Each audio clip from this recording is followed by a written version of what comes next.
The pH scale is used to quantify the acidity and basicity of a solution. So rather than just saying that the solution is acidic or that it's basic, we can actually put a number scale to that. The easiest place to start is with a neutral solution.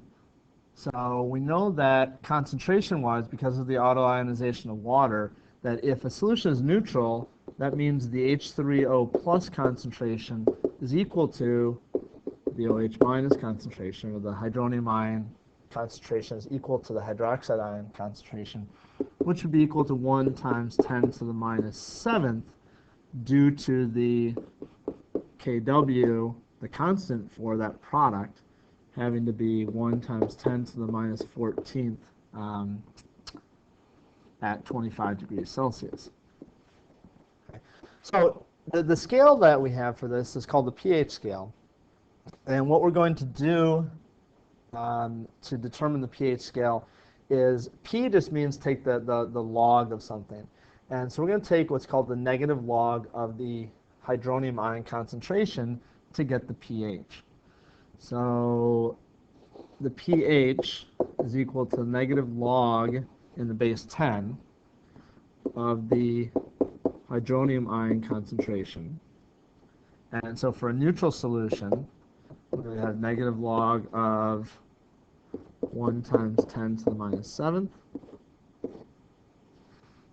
And you may or may not have studied logs in math class. For the most part, at this level, we're just going to be using the logarithmic button on the calculator. We will have to understand a little bit about the magnitude of this, which we'll talk about in a minute. But if you haven't covered logs in math, we can get you caught up to speed on this. So the negative log of this, so you'd punch in 1 times 10 to the negative 7th on your calculator, take the log of it, and take the negative of it, and you would get 7. And so we probably already heard before in biology or someplace that the pH of a neutral solution is 7.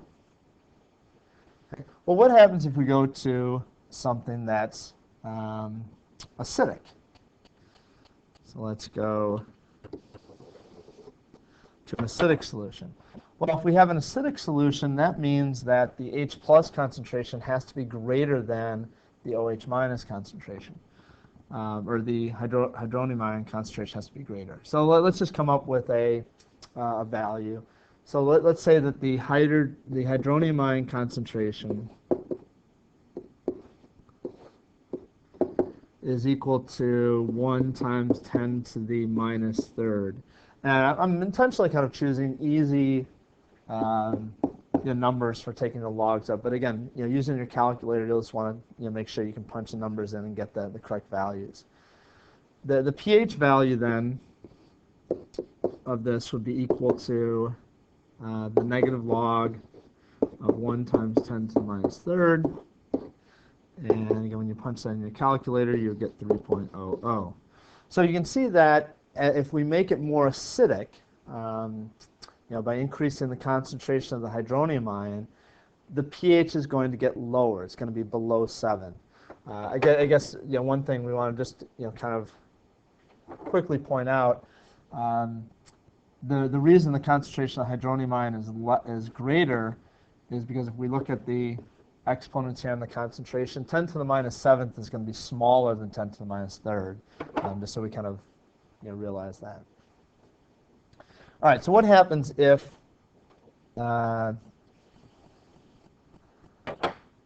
we make the hydrogen ion or the hydronium ion concentration less than the hydroxide ion concentration? So let's make the H3O plus concentration equal to 1 times 10 to the minus 10th molar. Okay. So now we do the pH, and we get the negative log of 1 times 10 to the minus 10th. And our calculator spits out 10.00. So here we can see that for the pH of a basic solution, so one thing also again to remember is that when I make the hydrogen ion concentration, or the hydronium ion concentration smaller, the hydroxide ion concentration has to get bigger, because remember our Kw, just kind of a reminder, Kw is concentration of H plus. I'm sorry, we're going to get to that in the H plus in just a minute. H3O plus times the OH minus. So if I make this concentration smaller, this concentrations have to get bigger for the Kw to stay the same. So to summarize the pH part, at any rate, as the for something that's acidic, the pH is going to be less than 7. Neutral, pH is equal to 7.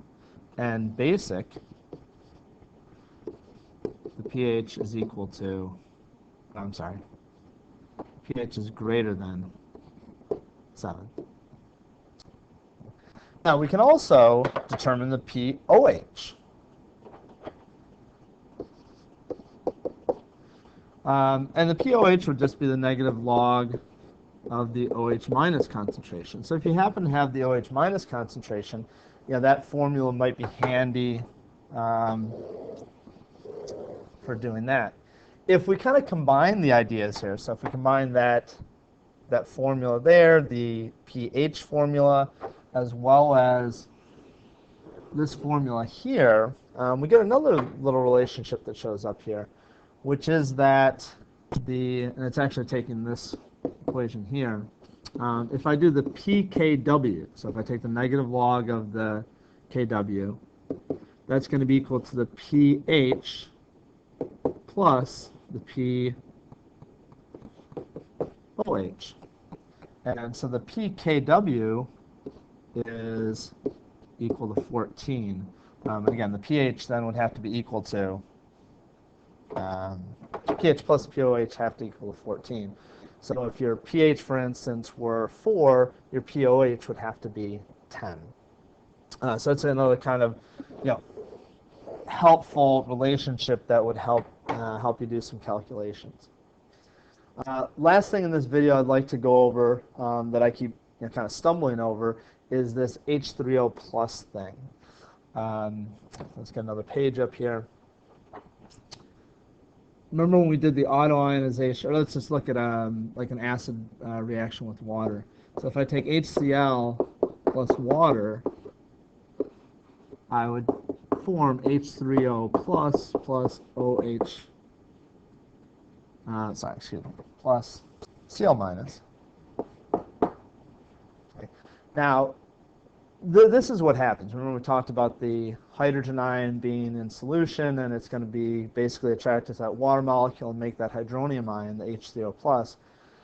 However, chemists, because we all kind of understand this, most of the time what you're going to see, chemists talking about this or writing this down, and in textbooks as well, is you'll see them write HCl going to H plus Cl minus, with the understanding that H plus and that H3O can be used interchangeably.